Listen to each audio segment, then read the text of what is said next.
Menyerahnya Jepang pada bulan Agustus 1945 menandai akhir Perang Dunia Kedua. Jepang secara pribadi memohon Uni Soviet untuk berperang sebagai mediator dalam perjanjian damai dengan syarat-syarat yang menguntungkan Jepang. Sementara itu, Uni Soviet juga bersiap-siap untuk menyerang Jepang dalam usaha memenuhi janji kepada Amerika Serikat dan Inggris di Konferensi Yalta. Pada tanggal 6 Agustus 1945, Amerika Serikat menjatuhkan bom atom uranium jenis Bedyl Little Boy di Hiroshima. Presiden Amerika Serikat Harry S. Truman meminta Jepang menyerah 16 jam kemudian dan memberi peringatan akan adanya hujan reruntuhan dari udara yang belum pernah terjadi sebelumnya di muka bumi. 3 hari kemudian, pada tanggal 9 Agustus 1945, Amerika Serikat menjatuhkan bom plutonium jenis implosi Fat Man di Nagasaki.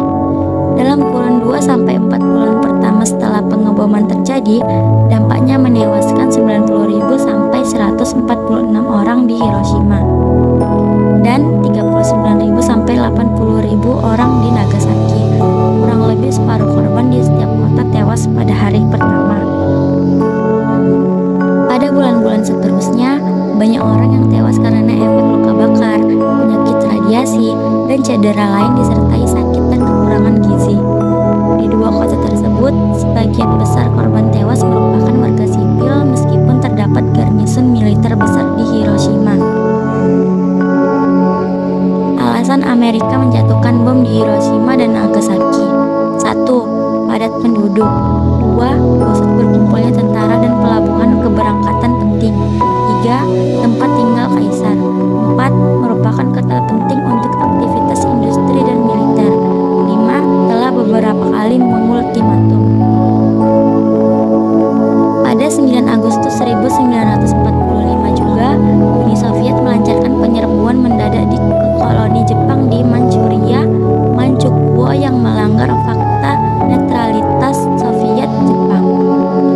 Kaisar Hirohito campur tangan setelah terjadi 2 peristiwa mengejutkan tersebut dan memerintahkan Dewan Penasihat Militer untuk menerima syarat-syarat yang menawarkan sekutu dalam deklarasi Potsdam. Setelah berlangsung perundingan di balik layar selama beberapa hari dan kudeta yang gagal, Kaisar Hirohito menyampaikan pidato radio di hadapan rakyat pada 15 Agustus 1945.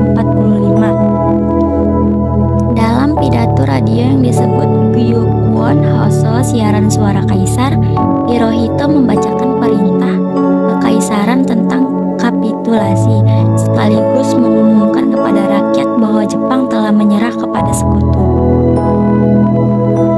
Faktor penyebab kekalahan Jepang dalam Perang Pasifik: 1. Teknologi persenjataan Jepang kalah modern dibandingkan dengan Amerika Serikat. 2. Amerika Serikat mampu menyadap komunikasi militer Jepang dalam pertempuran Pasifik. 3. Jepang mengalami pemberontakan dari masyarakat di wilayah pendudukannya. 4. Dijatuhkannya bom atom di kota Hiroshima dan Nagasaki. Kekalahan Jepang dalam Perang Pasifik menyebabkan Indonesia mengalami situasi kekosongan kekuasaan. Golongan muda mendesak Soekarno dan Muhammad Hatta untuk segera melakukan proklamasi kemerdekaan. Pada 16 Agustus 1945, golongan muda menculik Soekarno dan Hatta menuju Rengas Dengklok untuk membahas rencana proklamasi kemerdekaan dan mengamankan mereka dari pengaruh Jepang.